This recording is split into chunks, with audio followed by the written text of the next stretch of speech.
자기소개를 조금 할게요. 저는 집에서 일하는 일이 되게 많은데요. 이 집에서 일하는 일이 되게 많을 수밖에 없는 이유가 저 직장이 샌프란시스코에 있고 저희 집은 마운틴뷰에 있어요. 그러니까 너무 운전해서 길에 버리는 시간이 많고 힘드니까 적어도 일주일에 이틀은 집에서 일을 하는 걸로 해서 지금 이제 10년 됐죠. 그래서 집에서 일 되게 많이 해보긴 했고요.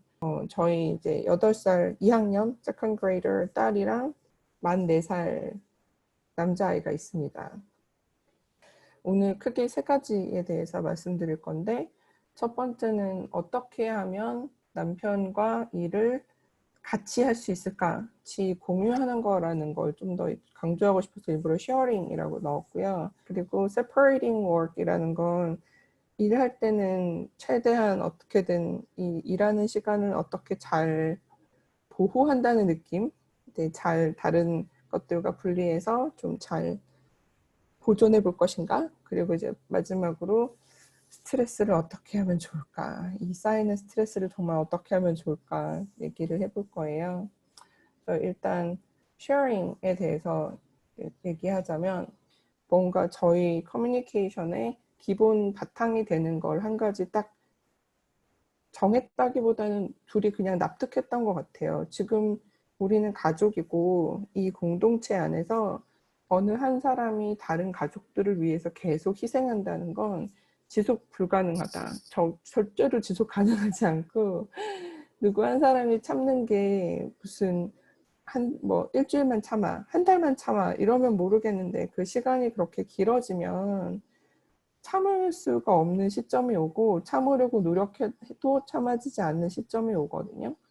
그래서 그때 남편이랑 그걸 되게 기본으로 딱 정했던 게 좋았던 것 같아요. 우리는 가족으로서 공동체로서 행복하고 싶기 때문에 제가 지금 일을 하고 이런 것들이 가게의 보탬이 되고 효율이 높아서 이런 문제가 아니고 저도 이 공동체의 일원이니까 제가 행복해야 가족이 행복하고 그리고 그 행복을 위해서 이게 돈이 돼서 하는 일이 아니고 내가 정말 좀 더 행복한 사람이 되기 위해서 필요한 거구나라는 걸 서로 다 인식하고 거기서부터 출발하는 게 진짜 중요했던 것 같아요. 그리고 굉장히 많이 트라이얼 에러라고도 하고 저는 거기다 꼭 핏을 붙이는 게 지금 결혼한 지 이제 10년 넘었지만 첫 아이 낳고 또 바뀌었고 둘째 아이 낳고 또 바뀌었고 첫 애가 학교 가면서 또 바뀌었고 우리에게 맞는 역할의 분담, 같이 이 모든 집안일을 공동으로 한다는 거는 바뀌는 게 정상이라서 어떻게 한번 남편이랑 내고를 잘 쳐서 내가 이 분담을 탁 잘 잡으면 그 다음에는 괜찮지 않을까? 이렇게 생각하시는 것보다 남편한테 말씀하실 때도 우리 이런 문제가 있는데 이런 걸 한번 시도해보면 좋겠어. 시도해봐서 잘 되면 그렇게 하면 되는 거고 안 되면 또 다시 생각하면 되는 거예요. 그 패턴이 계속 반복이 되는 게 좋은 것 같아요.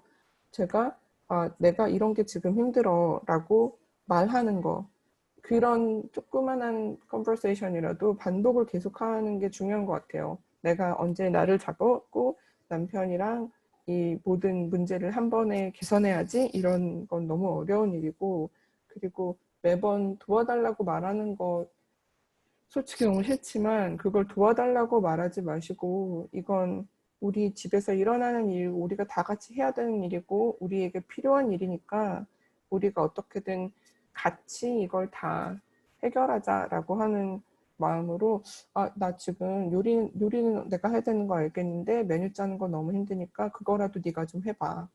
그렇게 얘기하고 안 되면 돌아서서 그래? 이것도 안 돼? 그러면 다른 뭐를 네가 좀 더 해줘. 내가 요리하는 동안 네가 애를 좀 더 봐줘.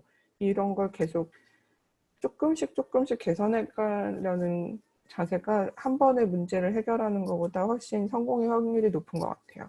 어떻게 하면 내가 일하는 시간, 나에게 주어진 시간에 집안일이나 아이들로부터 방해받지 않을 수 있을까? 저희도 처음에는 그게 분리가 잘 안 됐어요. 이 공간을 일하는 공간이라고 계속 아이들한테 반복해서 주입을 시켰어요. 아빠도 엄마도 너도 이 공간에 있는 동안에는 일하는 거야. 그러니까 말 시키면 안 돼, 건드리면 안 돼, 네가 여기서 이래도 엄마 너 방해 안 할 거야.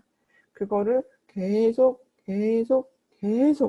특히 저희 4살짜리는 그게 잘 안 되니까 정말 엄청 여러 번 반복을 해서 이제 간신히 아이들이 이 공간은 분리되어 있는 공간이구나. 이 공간은 일하는 공간이고 나의 일상 공간과 다르구나 라는 거를 깨닫기 시작했어요. 그리고 저희 집처럼 차고가 없고 남는 방이 있고 이런 상황이 아니라서 공간을 완전히 분리하실 수 없으면 제가 진짜 강추하는 건 노이즈 캔슬링 헤드폰이나 이어폰인데요.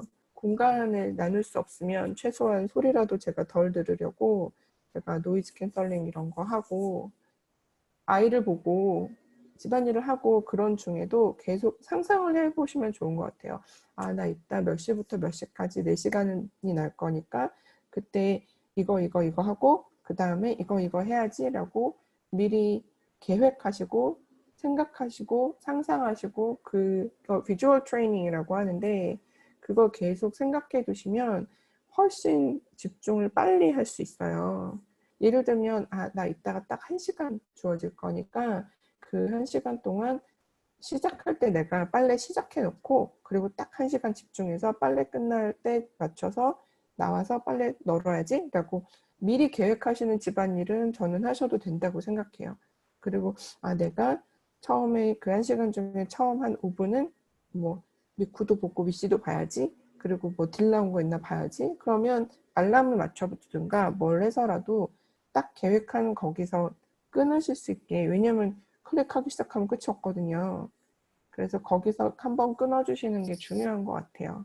스트레스 이거 너무 심하고 너무 힘들고 저는 솔직히 한 2주 정도 딱 지났을 때 약간 숨이 찼어요. 나 지금 너무 스트레스 받았구나 라고 느꼈던 첫 번째는 애들한테 언성을 높일 때 나 전에는 이런 걸로 언성 높이지 않았는데 내가 이런 걸로 언성 높이고 있네라고 스스로 깨닫게 되는 순간이 있잖아요. 그때 이런 밖으로 보이는 현상들을 보고 내가 지금 되게 힘들구나 라고 생각했던 것 같아요. 그래서 여러 가지를 되게 생각을 하고 있는데 그걸 실제로 해보기로 하고 그래서 저한테 맞는 거 저희 가족한테 맞는 거 계속 저도 찾고 있는 과정인데 한 가지는 전 진짜 이거 상상하지 못했는데 종이 접시 그 매출이 폭발적으로 증가했대요. 저는 이걸 상상을 못 해본 거예요. 그냥 설거지하는 거 너무 힘드니까 종이 접시를 쓰면 되지라는 거를 상상을 못 해봤는데 그래 그런 방법이 있었지. 그래서 지금 웬만한 것들은 굉장히 다 제가 평소에 하던 거에서 기준을 많이 낮춰서 대충 정말 많은 것들을 대충 하고 있고요. 그리고 제가 확 열받아서 확 이렇게 하기 전에 조금씩 좀 압력밥솥 김 빼듯이 좀 김 빼주는 게 필요한 것 같아서 이제 장 본다는 핑계로 나가서 줄 서서 페이스북하고 놀고 한 가지 제가 꼭 얘기하고 싶은 게 있었는데 이거는 저의 개인적인 생각이 아니라 저희 주위에 이제 심리학하는 교수 친구들한테 배운 건데 화 나실 때는 화 내셔도 됩니다. 그리고 힘들 때는 힘들다고 하셔도 됩니다. 특히 애들한테 엄마가 힘들어하고 애들한테 엄마가 좀 안 좋은 모습을 보여주면 안 되지 않을까, 애들이 불안해하지 않을까 그런 생각 많이 하시잖아요. 저도 많이 하고. 근데 하루 저희 딸아이가 진짜 밤에 늦게 자는데 그 밤에 자기 전에 꼭 저랑 해야 되는 리추얼이 있어요. 엄마 오늘 하루 어땠어? 그리고 저도 걔한테 오늘 하루 어땠어? 물어봐 주는 게 있었는데 어느 날 저한테 엄마 오늘 하루 어땠어? 그러길래 제가 엄마 오늘 학교에서 너무너무 힘든 일 있었어. 왜냐면 다음 학기 수강 신청해야 되는 날인데 수강 신청 서버가 다운된 거예요. 수강 신청 처리하고 그러느라고 진짜 되게 힘든 날 있었는데 엄마 오늘 너무 힘들었어. 이런 일이 있어서 되게 힘들었어. 그랬더니 아이가 저한테 그러는 거예요. 그래서 엄마가 오늘 표정이 그렇게 안 좋았구나. 난 엄마가 나한테 화난 줄 알았어. 그러더라고요. 근데 제가 제가 힘들었던 거를 티를 안 내려고 노력을 했었어도 이미 얼굴에서 티가 났고, 오히려 그렇게 티가 났을 때 왜 그랬는지 아이한테 설명을 해주니까 훨씬 안심하더라고요. 그리고 그 다음에 아이한테 이러이러저러해서 이렇게 해결했어. 그래서 이제 괜찮아까지 해주실 수 있으면 사실은 그게 아이의 정서 교육에, 요즘 그런 얘기 많이 하잖아요. 회복 탄력성이라고. 레질리언스 얘기 많이 하는데 그게 정말 중요하다고. 그게 부모가 어려운 일을 겪고 힘든 일을 겪고 그래도 괜찮아. 그래도 계속 그 다음으로 계속 나아갈 수 있어 라는 메시지를 아이들이 직접 보고 경험하는 게 정말 중요하대요. 그래서 저도 좀 그런 거에 좀 더 오픈하게 됐고, 오픈하는 게 확실히 좋은 것 같아요. 그런 얘기를 솔직하게 하고 그걸 해결하기 위해서 같이 노력하는 게 아이한테 정말 좋은 교육이라는 게 요새는 많이 느껴져서, 네, 정말 힘들면 힘들다고 하시는 게 좋은 것 같아요. 그리고 혹시라도 좀 실수했다 생각이 드시면 내가 너무 애한테 원성을 높였다 그러면 바로 사과하시면 됩니다. 그게 또 그렇게 좋은 교육이라고 합니다. 아이들한테 실수할 수 있고 실수했을 때 바로 사과하면 된다라는 걸 아이한테 가르쳐 주시는 게, 직접 보여주시는 게 제일 좋은 교육이라고 해요. 그러니까 여러분들도 있는 그대로 보여주시고 하시면 좋을 것 같아요.